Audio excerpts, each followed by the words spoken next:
But war is never just a matter of soldiers and weapons. It's also about money and connections. And right now, Russia is losing both thanks to Western sanctions. These sanctions have made Russia a global outcast of sorts. No bank, no company, no multinational wants to do business with Moscow. They don't want to be on the wrong side of Western sanctions. Attempts are also being made to disconnect Russia from the global internet. So how is all of this impacting the Russian economy? And how does Russia plan to counter these efforts? Our next report explores. Morning.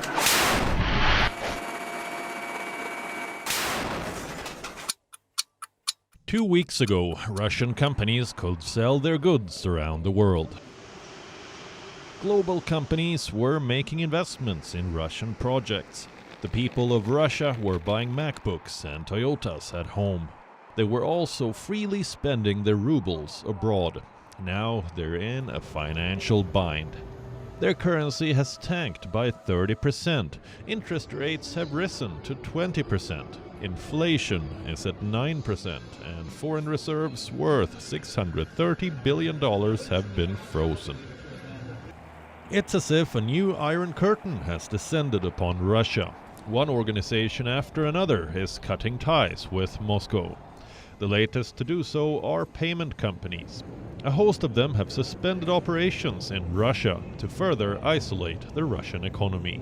This includes MasterCard, Visa, PayPal, and American Express. Cards issued by these companies will no longer work outside Russia.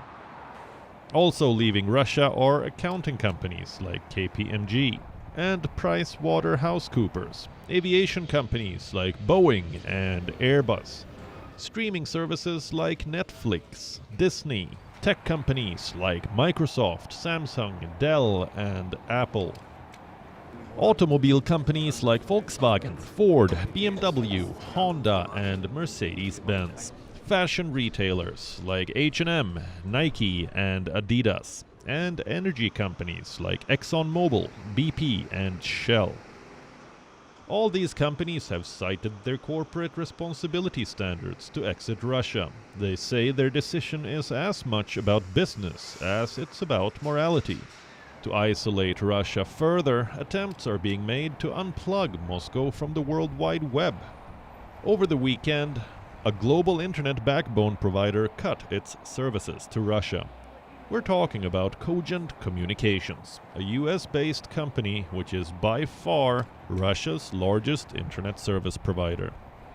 It has cut off internet access to Russia to deter quote-unquote outbound cyber attacks. This move won't completely disconnect Russians from the internet, but it will certainly strain Russian service companies and result in slower connectivity. How does Russia plan to counter this? By further cutting its reliance on external internet and turning to its own homemade network, RUNET, short for the Russian internet.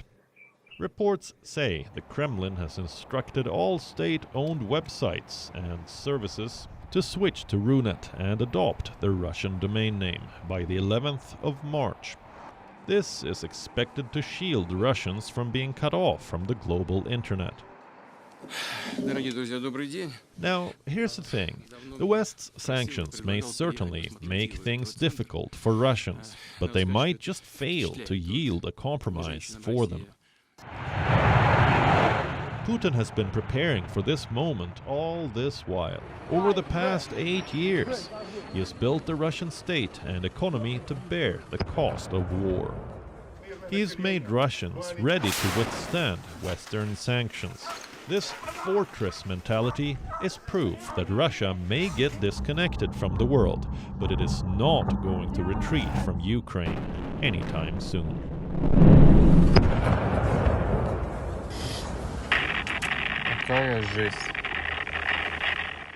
WION now available in your country. Download the app now. Get all the news on the move.